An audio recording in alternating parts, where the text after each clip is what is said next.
याच्यावरती अनेक वेळेस बोललो तर जनजी आळशी आहे, मोबाईल शिवाय त्यांना कळत नाही, रिअल वर्ल्ड कळत नाही,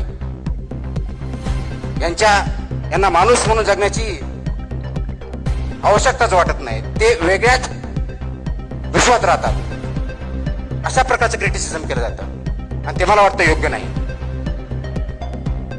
आपण डिजिटल युगात राहतो, मोबाईल पासून दूर जाण्याची गरज नाही, पण कुठेतरी चुकतोय, तो कुठं चुकतोय हे बघण्याची गरज आहे. आणि म्हणून गरज कशाची आहे तर ह्या युगामध्ये ज्यावेळेस तुम्ही स्क्रोल करता, ज्याच्यामुळे तुम्हाला न्यूनगंड तयार होतो, तर ते अंडरस्टँड करण्याची, अप्रिशिएट करण्याची गरज आहे. हा जो न्यूनगंड तयार झाला, तुम्ही कम्पेअर करताय कुणाशी, रील मधल्या असलेल्या हिरो हिरोईनशी, रील मध्ये असलेल्या फोटोशी. जो फोटो काढलाय सर्वात चांगला आहे, सुंदर आहे, तो एक फोटो रील वर येण्याच्या अगोदर कमीत कमी 5, 50, 25 वेळेस क्लिक केलेला आहे, त्याला डेव्हलप केलेलं आहे आणि फक्त चांगली बाजू, सर्वात चांगली बाजू आपल्या समोर आलेली आहे. ते 50 फेल झालेले प्रयत्न मात्र तुमच्या समोर आलेले नाही.